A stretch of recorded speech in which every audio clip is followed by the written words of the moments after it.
क्या हो गया जी? कुछ नहीं बचा, न खेत बचे न घर। अब हम क्या करेंगे? पता नहीं राधा, हमारे किस्मत में क्या लिखा है। खेत में फसल का एक दाना नहीं बचा। खेत, घर में रखी सारी उपज और बीज भी बह गए। पता नहीं अब कैसे गुजारा होगा हमारा। रामपुर गांव के हर घर की फिलहाल यही कहानी थी। 4 दिनों तक बारिश ने सब कुछ बर्बाद कर दिया। पूरे इलाके में बाढ़ आई हुई। राम के खेत में कई फसल बाढ़ में बह, हर तरफ तबाही का मंजर था। किसी को कुछ समझ नहीं आ रहा था कि अब वो क्या खाएंगे और कैसे जिएंगे। अन्न के बिना पूरा दिन बीत गया। फिर पूरे 2 दिन बाद पानी जब कुछ कम हुआ तो सरकार के कुछ लोग थोड़ा थोड़ा अनाज गांव के सभी परिवारों को दे गए। राधा ने उसी अनाज से एक पतीले में खिचड़ी बनाई और फिर जैसे ही राम और राधा उस खिचड़ी को खाने बैठे, ठीक उसी वक्त, बेटा, कोई है क्या? 2 दिनों से भूखा हूँ बेटा, कुछ खाने को मिलेगा क्या? बाबा, आप कहाँ से आए? बेटा, मैं तो 3-4 दिन पहले बस यहाँ से गुजर रहा था, तभी जोर की बारिश शुरू हो गई। बारिश से बचने के लिए मैं पास वाले मंदिर में रुक गया, लेकिन बारिश बढ़ती ही चली गई और मैं वहीं पर फंस गया।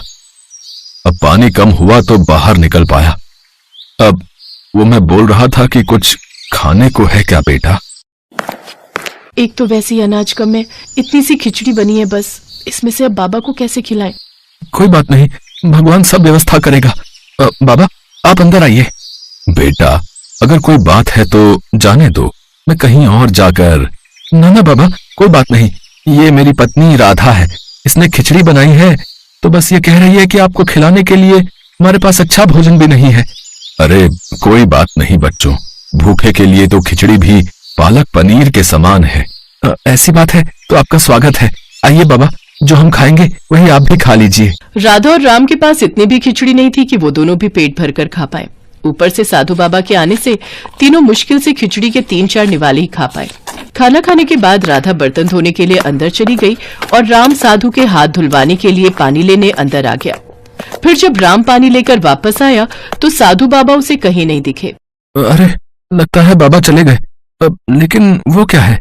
राम की नजर उस जगह पर थी जहां वो साधु बाबा कुछ देर पहले बैठकर खिचड़ी खा रहे थे। अब साधु बाबा तो वहां पर नहीं थे, लेकिन उनकी जगह वहां पर एक अंगूठी रखी हुई थी जो काफी ज्यादा चमक रही थी। राधा, राधा, जल्दी आओ, ये देखो, वो साधु बाबा अपनी अंगूठी यहीं भूल गए। हैं? अंगूठी भूल गए? अंगूठी भला कौन भूलता है? शायद उन्होंने हाथ धोने के लिए अंगूठी निकाली हो और फिर पहनना भूल गए हो। तुम रुको, मैं देखकर आता हूँ, वो अभी ज्यादा दूर नहीं गए होंगे। राम ने साधु की तलाश में पूरा गांव छान मारा, लेकिन उसे वो साधु बाबा कहीं नजर नहीं आए। थक हार कर वो अपने घर वापस आ गया। राधा और राम ने फिर उस अंगूठी को साधु बाबा का उपहार समझकर अपने घर में भगवान की मूर्ति के सामने रख दिया।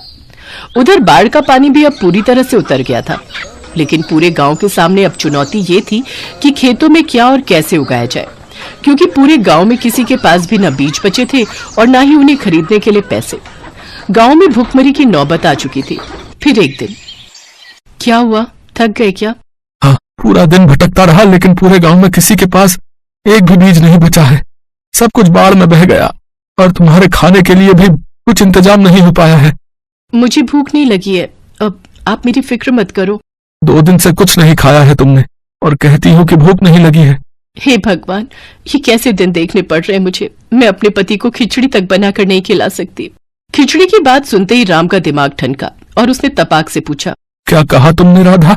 यही कि अब हमारी किस्मत में खिचड़ी भी नहीं है। हाँ, मुझे अभी याद आया। याद करो, उस दिन हमारे घर एक साधु बाबा आए थे और वो अपनी अंगूठी यहीं पर छोड़ गए थे। हो सकता है कि वो हमारे हालात देखकर जानबूझकर उसे यहाँ छोड़ गए हो।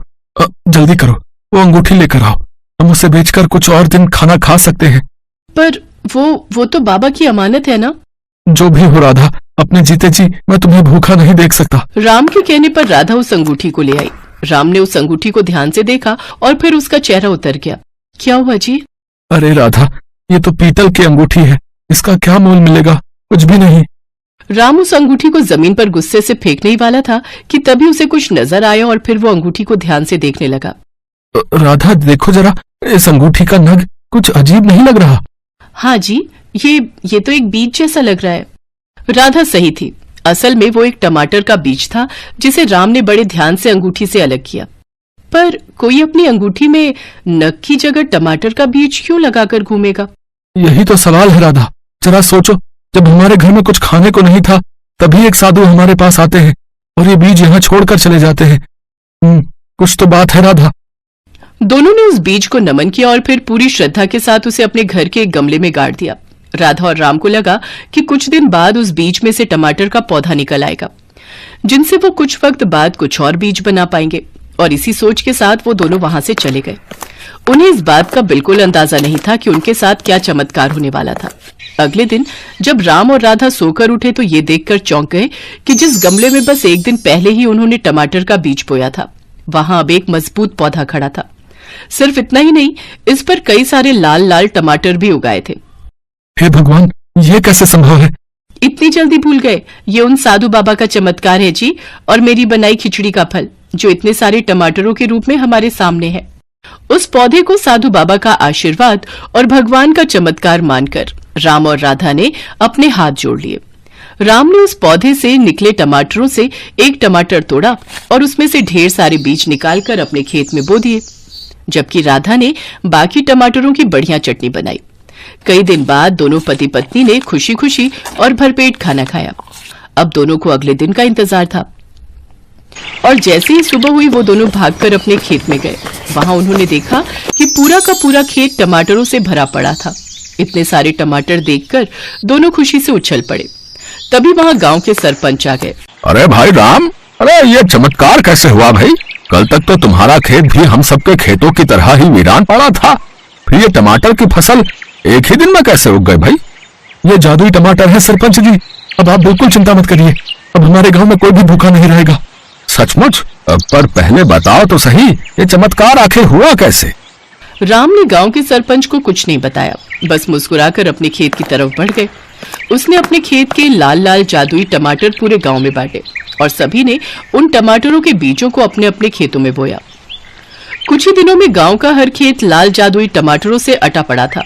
अब तो ट्रक के ट्रक गांव आते और यहाँ के खास टमाटरों के बदले गांव के किसानों को बढ़िया दाम देकर जाते। कुछ ही दिनों में पूरे गांव की तस्वीर बदल गई। राधा और राम की भी काया पलट हो चुकी थी, लेकिन इन सब के बावजूद उन दोनों ने दूसरों की मदद करना नहीं छोड़ा था।